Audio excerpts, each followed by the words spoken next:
प्यारे दर्शकों, इस विशेष कार्यक्रम में आप सभी का हम स्वागत करते हैं। कार्यक्रम का नाम है हिंदी साहित्य, अर्थात हम अपने स्थानीय हिंदी साहित्यकारों को आमंत्रित करते हैं, उनके बारे में बात करते हैं, उनकी पुस्तकों के बारे में बात करते हैं। आज हमारा सौभाग्य है कि स्थानीय साहित्यकार नहीं बल्कि विदेशी साहित्यकार आज हमारे मॉरिशस में आए, हमारे स्टूडियो में आए हैं। आप है डॉक्टर जवाहर कर्नावत, भारत से आए हैं। सर नमस्ते, आपका स्वागत है मॉरिशस। धन्यवाद धन्यवाद। बस आपके परिचय में दो शब्द मैं कहना चाहूंगा। आप रिटायर्ड जनरल मैनेजर है corporate office of bank of Baroda Mumbai से, और अभी आप एडवाइजर है research centre for overseas Indian literature and culture of Rabindranath Tagore university Bhopal में, और साथ ही साथ आप कई संस्थाओं के साथ जुड़े हुए हैं। आपके नाम पे कई सम्मान आपको मिला है, और आपकी निपुणता हिंदी मीडिया विश्व स्तर पर जी, और लिम्का बुक ऑफ रिकॉर्ड्स में भी आपके शोध को लेकर आपको सम्मानित किया गया है। हमारा सौभाग्य है कि आज आपसे दो चार बातें करने का मौका मिल रहा है। जी जरूर। ये आपका पहला विजिट है मॉरिशस में? नहीं, मैं इसके पहले 3 बार भी मॉरिशस आ चुका हूँ। जी, और वो अंतराल लगभग पहली बार 1999 में आया था मैं, जब महाशिवरात्रि का यहाँ का अद्भुत पर्व मैंने देखा। उसके बाद फिर मैं 2007 में यहाँ पर जो रामायण सम्मेलन हुआ था उसमें आया था, और 2018 में जो विश्व हिंदी सम्मेलन हुआ था उसमें भी मैं आया था, और ये चौथी बार मुझे आने का मौका मिला है। जी, मॉरिशस आपको कैसा लगा? नहीं, मॉरिशस मुझे बहुत अच्छा लगा, और मुझे जितनी बार मैं आता हूँ मुझे लगता है कि यहाँ पर हम फिर से आ सकते हैं। जी, क्योंकि आप हिंदी भाषा के साथ जुड़े हुए हैं, तो एक और प्रश्न, मॉरिशस में आकर यहाँ की हिंदी के बारे में आपको कैसा लगा? मुझे लगता है कि जो पूरे विश्व में हिंदी है उसमें मॉरिशस का सबसे प्रमुख स्थान है, और जब हम वैश्विक हिंदी की बात करते हैं तो सबसे पहले हमारा ध्यान मॉरिशस की तरफ जाता है, क्योंकि मॉरिशस की हिंदी का इतिहास भी अब बहुत पुराना हो गया है, और यहाँ पर भाषा और साहित्य को लेकर भी अद्भुत काम हुआ है। इसलिए मुझे लगता है कि ये जो मॉरिशस में जो कार्य हुआ है वो पूरे वैश्विक दृष्टि से बहुत महत्वपूर्ण है। सर, आप भोपाल से हैं और आप retired general manager corporate office of bank of Baroda Mumbai से। तो एक प्रश्न अगर अनुमति हो तो मैं पूछना चाहूंगा। जी। आपका फील्ड, आपका क्षेत्र बैंकिंग है, तो आप हिंदी के साथ भी जुड़े हुए हैं, तो पीछे कारण क्या है? देखिए, मैं भारत के एक प्रमुख हिंदी प्रदेश मध्य प्रदेश का वासी रहा हूँ। हालांकि मैं वाणिज्य का विद्यार्थी रहा हूँ शुरू से ही, और मैंने एमकॉम किया, लेकिन उस प्रदेश में हिंदी भाषा के प्रति जितनी रुचि रही है वो शुरू से मेरी रुचि रही, और घर का वातावरण भी, मेरे पिताजी स्वतंत्रता सेनानी रहे, तो घर में एक राष्ट्रीय वातावरण था, तो वहाँ पर अपनी भाषा के प्रति एक विशेष लगाव हमारा शुरू से रहा। और इसीलिए जब हम अपनी माध्यमिक और उच्चतर माध्यमिक शिक्षा जब हम ले रहे थे, तब से हमारा ध्यान लेखन के प्रति और पठन पाठन के प्रति रहा। इसलिए उस भाषा के प्रति हमारा रुचि रही, भले ही हम किसी अन्य विधा के विद्यार्थी रहे हों, और तब से ही ये रुचि लगातार अभी तक बरकरार रही। जी। अभी हाल में ही हमने हिंदी दिवस मनाया है 14 सितंबर को, और 10 जनवरी को भी अंतर्राष्ट्रीय हिंदी दिवस मनाते हैं। जी। तो हम चाहते हैं, आपसे पूछना चाहते हैं कि दोनों के बीच में फर्क क्या है? देखिए, 14 सितंबर तो वो दिन है जिस दिन हमारी भारत की संविधान सभा ने 14 सितंबर 1949 को ये निर्णय लिया था कि हमारे देश की राजभाषा हिंदी होगी, जो देवनागरी लिपि में लिखी जाएगी। इसलिए 14 सितंबर हिंदी दिवस मनाया जाता है। उसके बाद भारत की सरकार ने, मैं बता दूं आपको, कि फिर एक निर्णय लिया, वो काफ़ी बाद में लिया, 1975 के बाद लिया, कि चूंकि विश्व में हिंदी बहुत फैल चुकी है, इसलिए विश्व हिंदी दिवस 10 जनवरी को मनाया जाए।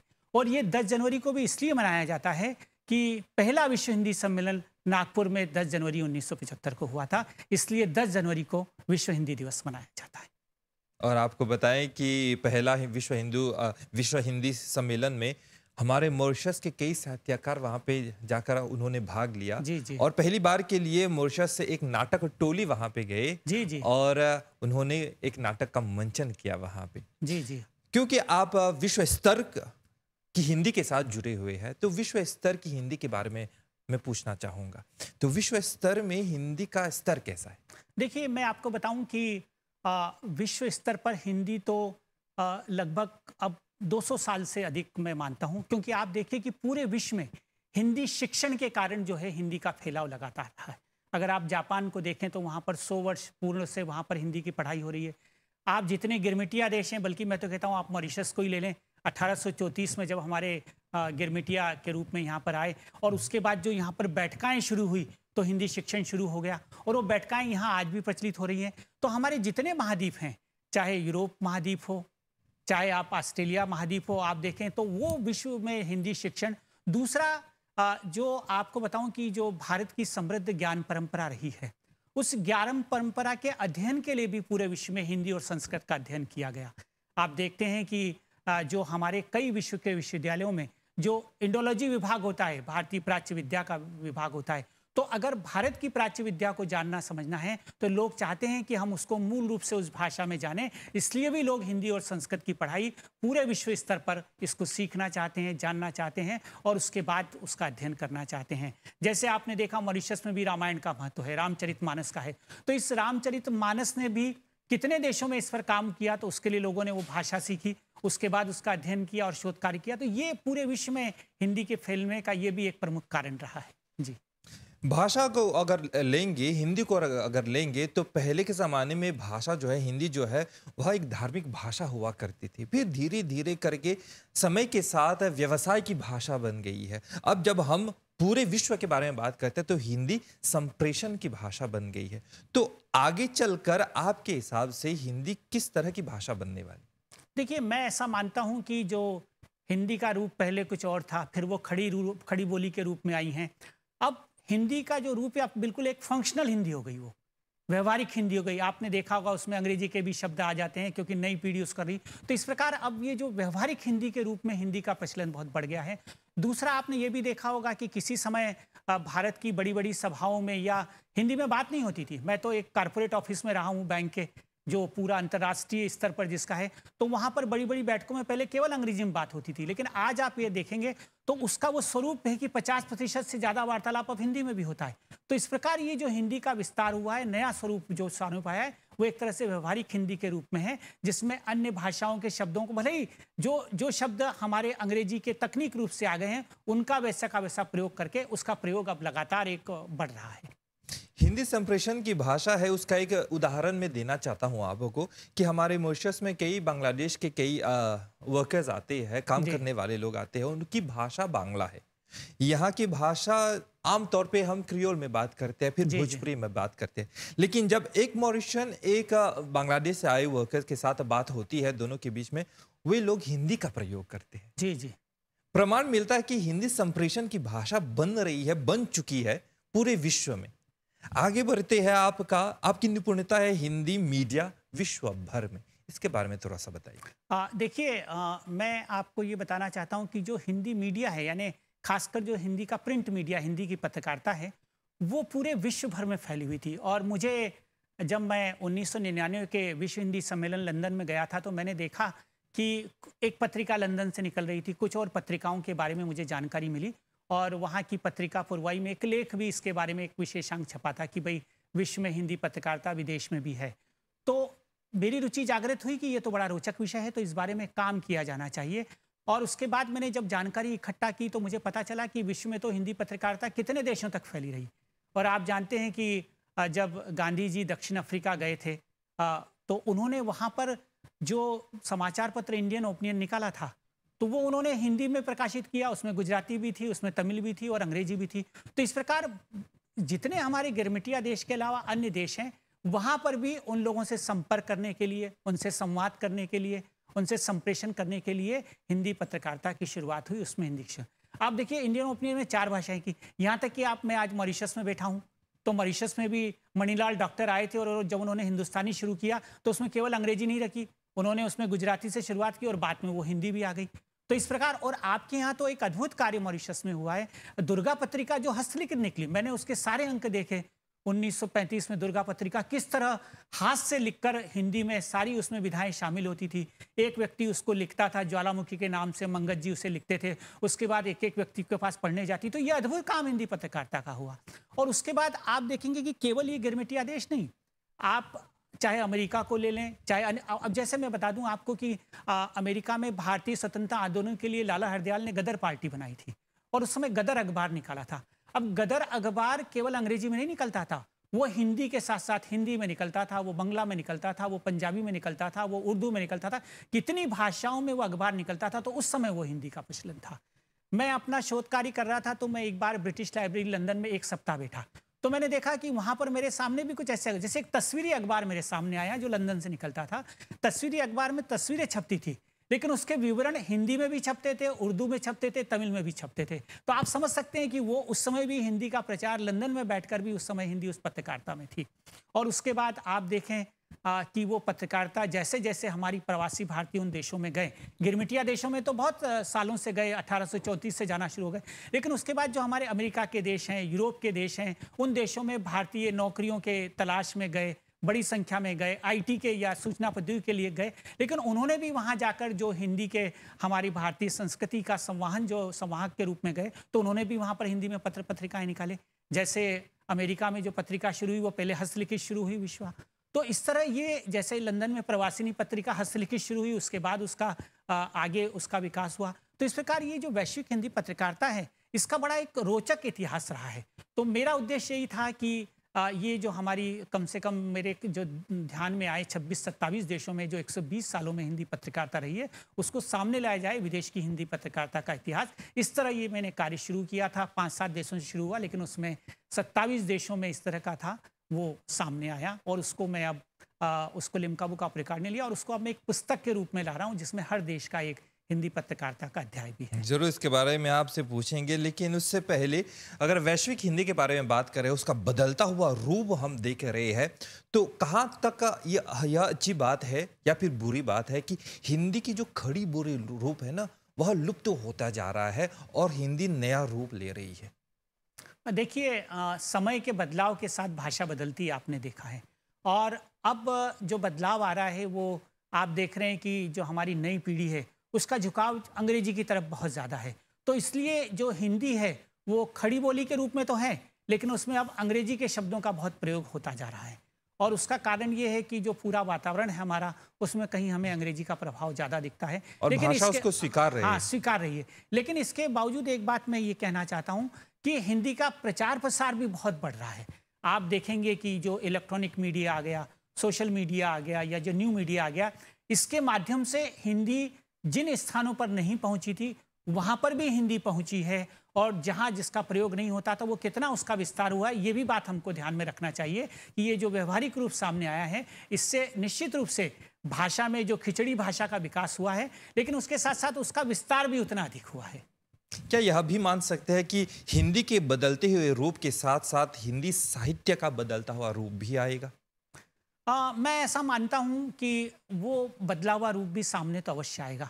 हालांकि अभी साहित्य में उसका बहुत अधिक प्रभाव तो नहीं दिखता है, लेकिन धीरे धीरे ये बदलाव आएगा। हमारे बहुत सारे जो साहित्यकार अब लिख रहे हैं, आप देखेंगे उसमें भी अंग्रेजी शब्दों का प्रयोग कितना अधिक हो रहा है।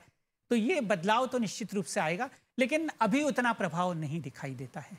और जिस माध्यम से साहित्यकार अपनी अभिव्यक्ति करते थे, अब प्रिंट मीडिया है, टेक्नोलॉजी है, वीडियो है, ब्लॉग है, व्लॉग है, तो साहित्य का एक नया रूप भी आ रहा है। हाँ, देखिए वो रूप तो आ रहा है, लेकिन मैं ऐसा मानता हूं कि जो मुद्रित रूप है वो स्थायी भाव का रहता है। और अभी भी वो जो मुद्रित रूप में या जो प्रिंट के रूप में जो आएगा, उसका एक महत्व मैं उसको स्थायी रूप से मानता हूं। हालांकि इसका प्रचलन बढ़ रहा है, लेकिन उसका भी महत्व समाप्त नहीं होगा। इस क्षेत्र में आप अगर मीडिया को भी देखें, तो एक समय जब इलेक्ट्रॉनिक मीडिया आया था तो लग रहा था कि अब प्रिंट मीडिया का क्या होगा, समाचार पत्रों की संख्या। लेकिन अगर आप भारत का ही अध्ययन करेंगे तो मैं आपको बता दूं कि जिस तेजी से इलेक्ट्रॉनिक मीडिया बढ़ा, प्रिंट मीडिया भी उसी तेजी से बढ़ा, और वो लगातार आगे बढ़ रहा है। अगर आप हमारे यहाँ रजिस्ट्रार ऑफ न्यूज़पेपर की रिपोर्ट आप देख लें, या ऑडिट ब्यूरो ऑफ सर्कुलेशन की रिपोर्ट को उठाकर देख लें, तो हिंदी मीडिया उतनी ही तेजी से बढ़ा है जितनी तेजी से इलेक्ट्रॉनिक मीडिया भी बढ़ा है। जब मीडिया के बारे में बात करते हैं तो कई रूप होते हैं, प्रिंट मीडिया है, डिजिटल मीडिया है, लेकिन अगर आम जनता से हम बात करेंगे तो उन लोगों के जहन में, उन लोगों के मन में यही आता है कि मीडिया मतलब सिनेमा, फिल्म। तो कहाँ तक चलचित्र, कहाँ तक हम कह सकते हैं कि चलचित्र हिंदी को भी बढ़ावा दे रहा है? देखिए, हिंदी को सबसे अधिक बढ़ावा देने में तो सिनेमा का महत्वपूर्ण भूमिका रही है, और खासकर भारत के बाहर जितने देशों में अगर हिंदी फैली है, तो उसमें सिनेमा का योगदान सबसे ज़्यादा रहा है। चाहे आप रूस को देख लें, वहाँ पर फिल्मों को देखने के लिए कितने लोग उमड़ते थे। बल्कि वहाँ के एक विद्वान हैं बारान्निकोव, वाराणिकों ने तो एक पत्रिका मेरे ध्यान में निकाली, नीक नाम से एक पत्रिका निकाली थी। वो रूसी भाषा में थी, रशियन भाषा में थी, लेकिन वो केवल बॉलीवुड यानी भारतीय फिल्मों पर वो पत्रिका निकालते थे। तो ये लोकप्रियता, तो सिनेमा की लोकप्रियता तो आज भी सबसे अधिक है और उसके माध्यम से ही पूरे विश्व में भाषा का प्रसार सर्वाधिक हुआ है। और कई लोग आज भी जहाँ पर हिंदी का अगर शिक्षा में भले तो वो हिंदी फिल्म देखकर उसके शब्द सीखना चाहते हैं, उसके वाक्य सीखना चाहते हैं और इस कारण भी भाषा की ओर उनका झुकाव काफ़ी होता है। लगे हाथ आपको बता देते हैं कि टिकटॉक एक सोशल प्लेटफॉर्म है जहाँ पे अफ्रीका के लोग भी हिंदी गाने में वे लोग एक्ट करते हैं और बोलते भी है। जी जी जी। इस तरह से मीडिया जो है हिंदी को बढ़ावा दे रहे हैं। जी जी। आपकी पत्रिकाओं के बारे में पूछना चाहता हूँ। 25 देशों में 120 वर्षों में प्रकाशित हिंदी पत्र पत्रिकाओं की अनूठी प्रदर्शनी, इसके बारे में थोड़ा सा बताएं। देखिए, जब मैंने ये विदेश में हिंदी पत्रकारिता का कार्य शुरू किया था तो शुरुआत तो मेरे पास 5-7 देशों की पत्र पत्रिकाएं थी, लेकिन जब मैंने इसका काम शुरू किया तो मैं चाहता था कि इसका मैं संग्रह भी करूं और इसीलिए मैंने उन देशों से संपर्क किया। जैसा कि मैंने बताया, ब्रिटिश लाइब्रेरी लंदन में एक सप्ताह बैठा, ये लगभग जितने देशों की पत्रिकाएं मैंने लगभग उन सभी देशों की यात्राएं भी की। तो वहाँ से फिर मैं उनके नेशनल आर्काइव में जाकर, वहाँ के राष्ट्रीय पुस्तकालय में जाकर या उन लोगों ने जिन पत्रिकाओं का संपादन किया उससे संपर्क करके मैंने ये पत्रिकाओं का संकलन अपने पास। इसीलिए जब मॉरिशस में 2018 में जो विश्व हिंदी सम्मेलन हुआ था तो उसकी प्रदर्शनी मॉरिशस में लगी थी उन पत्र पत्रिकाओं की। तो इसमें कई ऐसी दुर्लभ पत्रिकाएं हैं जो हस्तलिखित भी रही हैं, जिनका अपना अलग महत्व है। जैसा मैंने आपको इंडियन ओपिनियन बताया कि भाई 4 भाषाओं में वो निकलता था, और भी कई पत्रिकाएं हैं। हालांकि अब ये मुद्रित पत्रिकाओं का स्वरूप अब बदल गया है, क्योंकि अब ये आप देखते हैं कि इंटरनेट और कई पत्रिकाएं बंद हो गई हैं जो अब ऑनलाइन के रूप में भी आ रही हैं। लेकिन इनका एक ऐतिहासिक महत्व है कि कोई भी पत्र पत्रिका अगर किसी ने 1 माह के लिए निकाली, 1 साल के लिए निकाली, 2 साल के लिए निकाली, लेकिन इसने एक नई चुनौती लेकर उसकी शुरुआत तो की उस भाषा को आगे बढ़ाने की। अब आप देखिए कि मैं फिजी की अगर बात करता हूँ तो फिजी में एक शांतिदूत समाचार पत्र निकला। वो समाचार पत्र 1935 में शुरू हुआ और उस समाचार पत्र ने 85 वर्ष तक उसका प्रकाशन हुआ। एक अद्भुत घटना है ये। 2020 में फिर वो बंद हो गया, लेकिन 1935 से 2020 तक एक हिंदी का समाचार पत्र निकलना कितनी बड़ी घटना है। दूसरा, उस समाचार पत्र को अगर आप देखेंगे तो उसके दिवाली के विशेषांक 100 पृष्ठ से अधिक निकलते थे और उसमें ऑस्ट्रेलिया से, न्यूजीलैंड जो पड़ोसी देश हैं वहाँ से भी लोगों की रचनाएं प्रकाशित होती थी। और कितने समाचार पत्र फिजी से निकले। मॉरिशस का आप देख लें, मॉरिशस की हिंदी पत्रकारिता, यहाँ से कितने अद्भुत पत्र पत्रिकाएं निकले। तो इस प्रकार ये बड़ा इसका रोचक इतिहास है और ये इतिहास सामने आना चाहिए। इसलिए मैंने ये कार्य पूरा हाथ में लिया और इसे पूरी करने की कोशिश की। विश्व स्तर पर हिंदी जो पत्र पत्रिकाएं आती है तो आप इनको इसमें संपादक के रूप में काम करते हैं और आपकी टीम है वहाँ पे, तो क्या लोग वहाँ पे स्वीकारते हैं हिंदी देवनागरी लिपि को? जी, मैं मतलब किसी पत्रिका का संपादन तो नहीं करता हूँ, क्योंकि मैं तो एक हिंदी भवन की पत्रिका है उसमें प्रबंध संपादक हूँ। लेकिन लोग अभी जो ऑनलाइन पत्रिकाएं आप निकाल रहे हैं वो देवनागरी में निकाल रहे हैं और उनकी संख्या लगातार बढ़ती जा रही है। आप देखिए, कनाडा से ऑनलाइन पत्रिका निकल रही है, अमेरिका से निकल रही है, न्यूजीलैंड से जो पत्रिका निकल रही है भारत दर्शन, वो तो ऐसा माना जाता है कि वो इंटरनेट की पहले, तो वहाँ पर वो सब देवनागरी लिपि में निकल जा रही है। और हमारा भी प्रमुख ये जोर रेखा है कि भाई लिपि तो भाषा की आत्मा होती है, तो इसलिए अगर हम हिंदी का प्रयोग करें तो हम देवनागरी का ही प्रयोग करें, तभी हिंदी का वास्तविक स्वरूप हमारे सामने आएगा। हालांकि मैं ये भी देखता हूँ कि अब वो लिपि का प्रयोग रोमन में भी होने लगा है। यहाँ तक कि मैंने मॉरिशस में देखा, जब मैं 1999 में आया था तो भजन की किताबें देवनागरी लिपि में थी, लेकिन उसके बाद जब मैं 2007 में आया तो मैंने देखा कि वो कई भजन की किताबें अब रोमन लिपि में भी आ गई हैं। तो इसलिए लिपि को जिंदा रखना भी मैं समझता हूँ कि भाषा की वो आत्मा होती है, बहुत जरूरी है। जी, आगे बढ़ते हैं, आधुनिकीकरण के बारे में बात करते हैं, विकास के बारे में बात करते हैं। अभी हाल में ही अगर हम न्यूज़ में देखते हैं, पत्र पत्रिकाओं में देखते हैं तो भारत ने G20 को होस्ट किया है। कई लोग, कई देश के प्रतिनिधि आए हैं भारत में, तो भारत विकास के उस स्तर पर पहुंच रहे हैं। मेरा प्रश्न यह है, क्या आर्थिक विकास के साथ साथ भारत हिंदी को भी लेकर आगे बढ़ा है? देखिए, जब आर्थिक विकास होता है तो निश्चित रूप से वो पूरे विश्व में उसको ख्याति मिलती है और खासकर आर्थिक विकास से कहीं ना कहीं वो भाषा तो जाती ही जाती है। और यदि हम आप देखें वैश्विक स्तर पर भारत का नाम लेते हैं तो उसकी राजभाषा हिंदी है, तो उसको यही माना जाता है कि यही भारत की प्रतिनिधि भाषा है। और आपने G20 का जो अभी सम्मेलन हुआ, आपने देखा होगा कि इतने देशों की उपस्थिति के बावजूद हमारे प्रधानमंत्री ने जो व्याख्यान दिया वो हिंदी में दिया। इसके अलावा अमेरिका की जो एक प्रतिनिधि आई थी वो मूल अमेरिकन थी, लेकिन उन्होंने बात अपनी हिंदी में रखी। और कई देशों के राजदूतों में भी भारत के कुछ शब्द हैं, उनका प्रयोग हिंदी में किया। अगर आप देखें तो नमस्ते शब्द का प्रयोग कितना हुआ।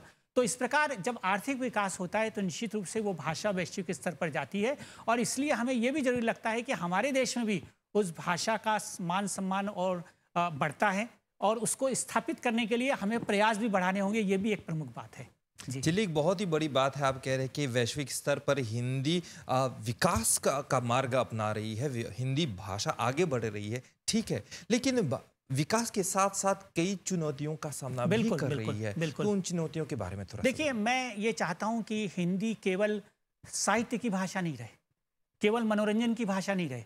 उसका विकास तो तब होगा जब वो हमारे ज्ञान विज्ञान के क्षेत्र में आगे आएगी, शिक्षा के क्षेत्र में आएगी, क्योंकि वो हमारी मुख्य धारा है। और जब तक उस मुख्य धारा में भाषा नहीं आएगी तो वो भाषा केवल एक कोने में मानी जाएगी। तो इसके लिए भी प्रयास शुरू किए हैं। जैसे मैं आपको बताता हूं कि भारत में अब जो चिकित्सा विज्ञान की शिक्षा है वो हिंदी माध्यम से शुरू हुई है। भारत में अभियांत्रिकी यानी जो इंजीनियरिंग की शिक्षा वो हिंदी माध्यम से शुरू हुई। मैं जिस शहर में रहता हूं, भोपाल में, उसमें चिकित्सा विज्ञान की शुरुआत भारत में सबसे पहले, उससे पहले भी थोड़ी सी शुरुआत हुई थी, वो भी हिंदी माध्यम से शुरू हुई। तो इस तरह के क्षेत्रों में अगर हम आगे बढ़ेंगे तब हिंदी की प्रतिष्ठा बढ़ेगी। उससे केवल हम कविता, कहानी, साहित्य तक या मनोरंजन तक सीमित नहीं रख सकते। इसके लिए सभी प्रयास की जरूरत है कि वो ज्ञान विज्ञान की भाषा बने, वो विधि के क्षेत्र की भाषा बने। तो उसके लिए प्रयास करने की ये चुनौतियां हैं हमारे सामने, जिसको हम अब सीधे सीधे स्वीकार कर आगे बढ़ने की कोशिश भारत में की जा रही है। यहाँ पे मॉरिशस में आपका पहली बार नहीं है, बल्कि कई बार आप आ चुके हैं। मॉरिशस की पृष्ठभूमि से आप भली भांति परिचित है हिंदी को लेकर। तो आप कौन से सलाह देना चाहेंगे हमारे नौजवानों को, खासतौर पे हमारे हिंदी अध्यापकों को, ताकि वे हिंदी को और आगे ले जा सकें? देखिए, मेरा ये मानना है कि विश्व में मॉरिशस का हिंदी में प्रमुख स्थान है।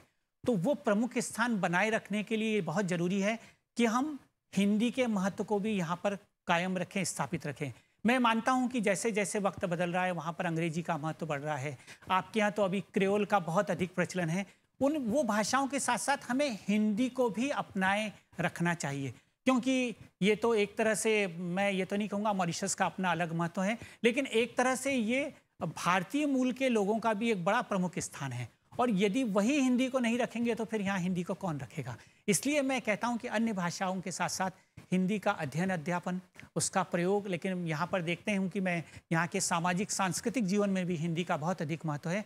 तो महत्व और लिपि, खासकर लिपि को भी रखना चाहिए। तो मेरे ख्याल से बहुत अच्छा रहेगा, क्योंकि मॉरिशस जो विश्व में हिंदी का केंद्र बिंदु है वो भविष्य में भी बना रहना चाहिए, ऐसी मेरी इच्छा है। सर, कार्यक्रम के अंत तक तो पहुंच गए हैं, लेकिन जाने से पहले एक और प्रश्न, बहुत ही जरूरी प्रश्न, मॉरिशस से जुड़ा हुआ यह है। चुनौती तो नहीं कहेंगे, लेकिन आजकल एक प्रवृत्ति चल रही है कि हमारे बच्चे जो है वह अभिभावकों से पत्र लिखवा रहे हैं कि हम हिंदी नहीं करेंगे। तो ऐसे में हमारे अभिभावकों को कौन से सलाह देना चाहेंगे? मैं कहना चाहता हूं कि देखिए, हम हर क्षेत्र में बच्चा उन्नति तो करना चाहता है, लेकिन जो हमारे संस्कार हैं, हमारी संस्कृति है, जो हमारे जीवन को बहुत उन्नत बनाती है, अगर उससे हमें जुड़े रहना है तो हमारी भाषा को नहीं छोड़ना चाहिए। ये हमारे संस्कार की बात है। तो हमारे अभिभावक उन बच्चों को यदि इस बारे में समझाएंगे कि भाई आपको प्रगति करना है, लेकिन हमें अपनी भाषा भी नहीं छोड़ना है, उसको भी साथ लेकर चलना है, ये बार बार उनको समझाइश देने की अगर हम कोशिश करेंगे तो शायद उनके अंतर मन में ये बात जरूर बैठेगी कि हमें अपनी भाषा को भी सीखना है। तो वो निश्चित रूप से जो 2-3 भाषाएं हैं उसमें अपनी भाषा को जरूर रखें। ये महत्व उनको समझाने की ज़रूरत है, और ये उसके लिए हमको पूरा एक सामाजिक वातावरण जो यहाँ पर बना हुआ है उसको और अधिक बढ़ाने की आवश्यकता है। ऐसा मैं मानता हूँ, जो सांस्कृतिक वातावरण इतना अच्छा है यहाँ पर। डॉक्टर जवाहर कर्नावत, आप आए मॉरिशस में, आपने अपने विचारों को हमसे साझा किया, इसके लिए बहुत बहुत धन्यवाद। आपका भी बहुत बहुत धन्यवाद, आपने मुझे ये अवसर प्रदान किया, और बहुत अच्छी वार्ता आपके साथ ही रही। जी धन्यवाद। अगली बार आप आएंगे, फिर से मुलाकात होगी। जी अवश्य अवश्य। नमस्ते। धन्यवाद। जी।